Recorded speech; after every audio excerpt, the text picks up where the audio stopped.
If you would have asked me last year what put London, Ontario onto the global stage, I may have said our university, our healthcare system, or even our gardens.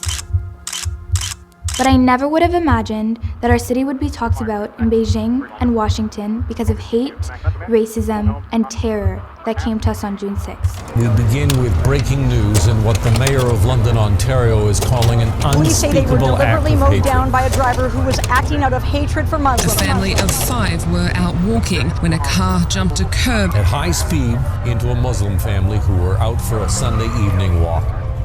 We believe the victims were targeted because of their Islamic faith, that this was an intentional act. This crowd has really been growing by the minute here tonight. At one point, people were lining both sides of this street. The National Council of Canadian Muslims says this is another example of Islamophobia. They're calling this a terror attack and asking it to be treated as such.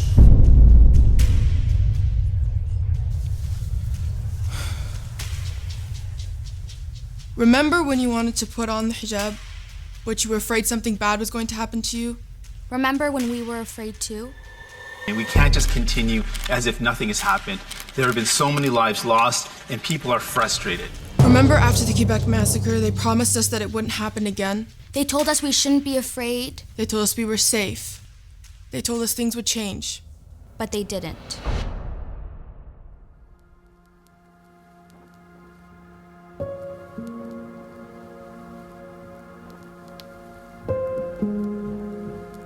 One of the things that I heard the most in the weeks following the attack, whether at work or at school, was the sentence, "I don't understand how this happened." And while I understand the intention behind that statement, it's also really frustrating to hear because as Muslims, we experience Islamophobia every single day. And 42% of Canadians believe that we deserve it. So we know exactly how this happened. Islamophobia comes in all different forms. Some might seem lesser than others, but it's important that people understand that smaller forms of Islamophobia are not disconnected from larger ones. Each moment of Islamophobia is intertwined with one another. The snide comments cannot be separated from the violent hate.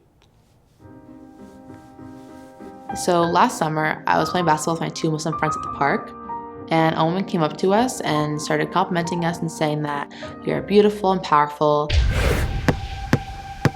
and that she loves seeing us play basketball at our age.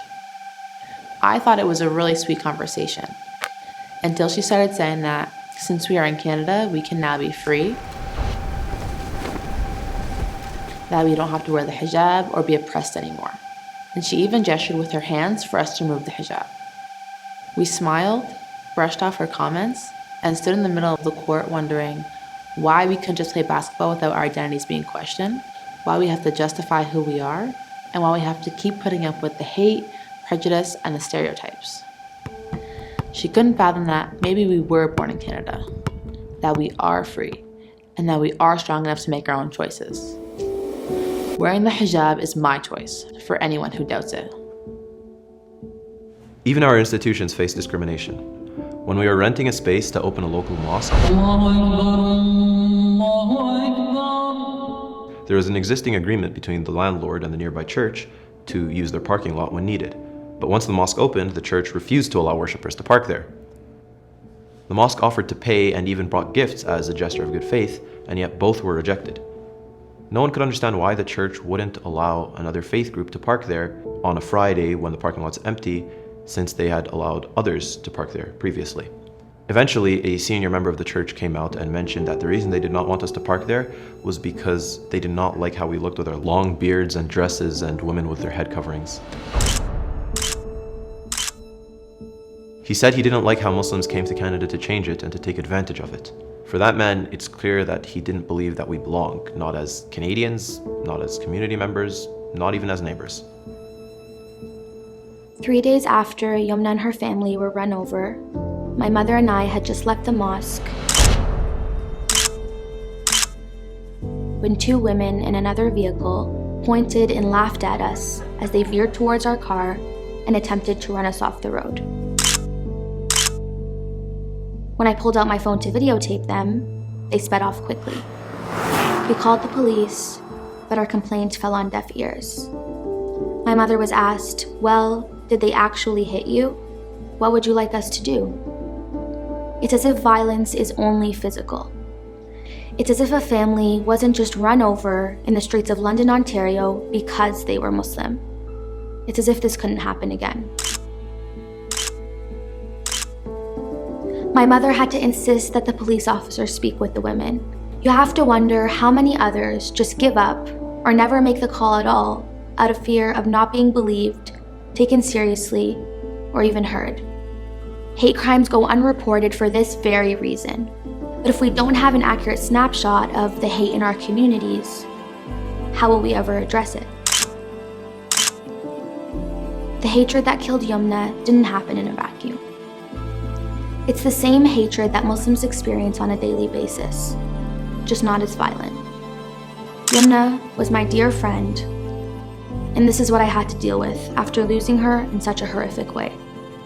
We weren't even allowed to process this tragedy. We weren't even allowed to grieve in peace. Each of these instances of Islamophobia is related to one another. What happened to Nawal is not separate from what happened to our mosque, is not separate from what happened to Maryam, and is not separate from what happened to Yumnah. Islamophobia happens anywhere, everywhere, and anytime. While we're playing basketball, looking for extra parking, grieving a loved one, or even while we're going for a walk. The result is a community that continues to be traumatized. We are exhausted. It's a never-ending battle that we can never completely heal from.